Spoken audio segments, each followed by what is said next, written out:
জালনোট পাচারের জন্য ব্যবহার করা হয় সীমান্তের যে অঞ্চলে কাঁটাতার আছে সেই অঞ্চল। জালনোট পাচারে কাজে লাগানো হয় সোশ্যাল মিডিয়ায় ব্যবহৃত লাইভ লোকেশন সিস্টেম। প্লাস্টিকের ব্যাগে ভরে নোট ছুঁড়ে ফেলা হয় সীমান্তের এপারে, আর এপারের এজেন্টরা সেই নোট সংগ্রহ করে দেশের বিভিন্ন অংশে ছড়িয়ে দেয়। করুণাময় সিংহের বিশেষ প্রতিবেদন দেখুন। সোশ্যাল মিডিয়ার মাধ্যমে লোকেশন ট্র্যাক করা এবং তারপর সীমান্তের ওপার থেকে প্লাস্টিকের ব্যাগ ভর্তি টাকা অর্থাৎ জাল নোট ফেলে দেওয়া হয় ভারতীয় ভূখণ্ডে মালদার বৈশ্যনগর সীমান্ত যেখানে আমরা দাঁড়িয়ে রয়েছি। সেই সীমান্ত মূলত ব্যবহার করা হয়, যেখানে কাঁটাতার রয়েছে সেই সীমান্তকেই ব্যবহার করা হয় জাল নোট পাচারের ক্ষেত্রে।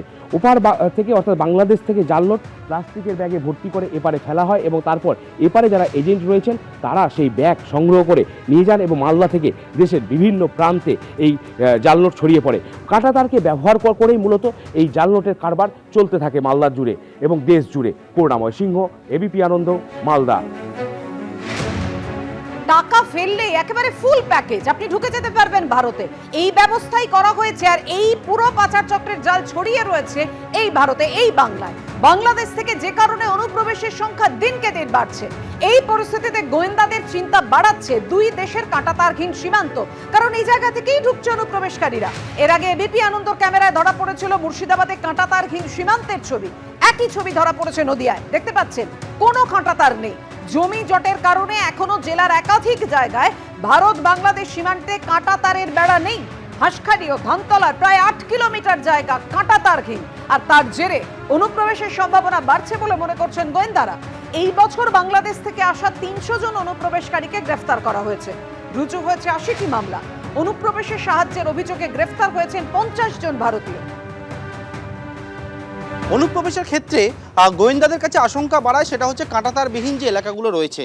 যেমন আমরা নদিয়ায় রয়েছে, যেটি দক্ষিণবঙ্গ ফ্রন্টিয়ার মধ্যে পড়ে, এবং নদিয়ার এই যে রামনগরের কুমারী এলাকা যেখানে এই অবধি কাঁটাতার সেটি রয়েছে, এবং তার পরবর্তীকালে এই যে এলাকা রয়েছে যে জায়গা দেখতে পাচ্ছি সেখানে কোনো রকমভাবে কাঁটাতার নেই। এই জায়গাতে কাঁটাতার এখানে শেষ হচ্ছে।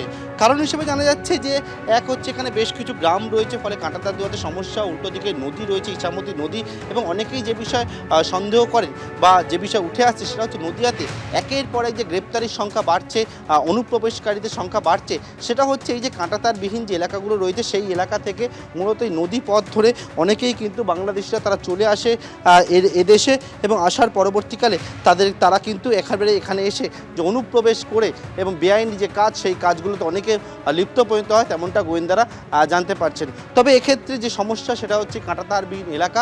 বিএসএফের নজরদারি এখানে রয়েছে।